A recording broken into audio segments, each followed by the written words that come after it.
जहां एक तरफ युवराज ने आरती को छू लिया और फिर पड़ा जोरदार थप्पड़, वहीं दूसरी तरफ गणेश ने की आरती का सच छुपाने की कोशिश। क्या गणेश छुपा पाएगा सच या फिर आ जाएगा सब कुछ सामने?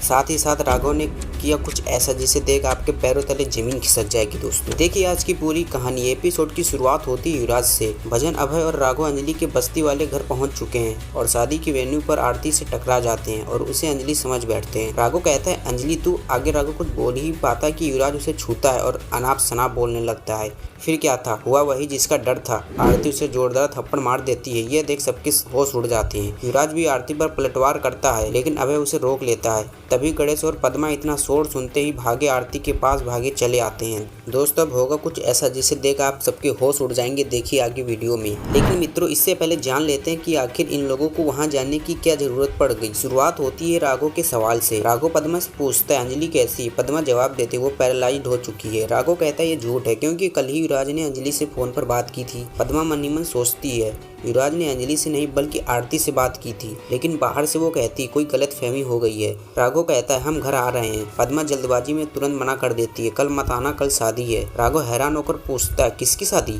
लेकिन पद्मा कॉल काट देती है। पद्मा की ये हालत देख राघव को कुछ गड़बड़ लगने लगता है और वह युवराज से कहता है कुछ तो गड़बड़ है और दोनों फैसला करते हैं कि वो अभी के अभी अंजलि को देखने जाएंगे और निकल पड़ते हैं। लेकिन युवराज की नज़र अमन की तस्वीर पर पड़ती है। वो फोटो को देखता है और सोचता है इस घर में किसी को नहीं पता कि असल में अमन को मारा मैंने था। मैं तो अंजलि को मारना चाहता था, अमन तो बस बीच में आ गया। इधर आरती की हल्दी की रस्म चल रही है। पूरा अवस्थी परिवार जश्न में डूबा है और आरती नाच रही है। और वहीं दूसरी तरफ सोनल वेद से पूछती है तैयार हो। वेद कहता हाँ बारात भी तैयार है। फिर वेद कहता है कि वो अपनी माँ की पेंटिंग साथ ले जाएगा और सोनल को एक कपड़ा ढका हुआ कैनवस दिखता हुआ पूछती है ये क्या है। वेद मुस्कुराता है ये आरती के लिए मेरा तोहफा है। दोस्तों आप लोगों को क्या लगता है आरती के लिए क्या गिफ्ट हो सकता है? वो पेंटिंग दिखा ही रहा होता है लेकिन तब तक उदय और प्रताप आ जाते हैं। वो वेद से पूछते हैं सब तैयार है। वेद अपनी माँ की तस्वीर की ओर देखकर कहता है मैं आज इस घर की बहू लेकर आ रहा हूँ, आशीर्वाद दो माँ। उदय और प्रताप गुस्से में वेद को डांटते हैं तू बार बार आरती को बहू क्यों कह रहा है। वेद जवाब देता है मैं सिर्फ बहू कहता ही नहीं हूँ, वो बनेगी भी।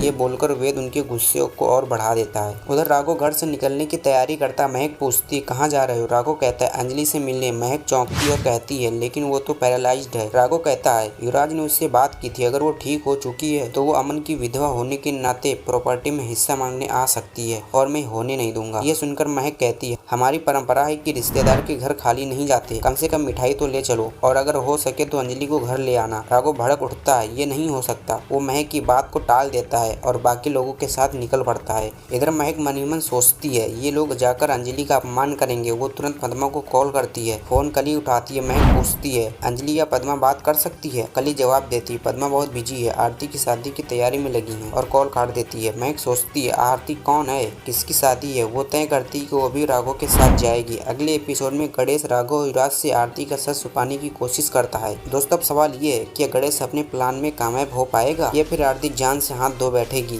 देखिए सब अगले वीडियो में। तब तक के लिए धन्यवाद दोस्तों।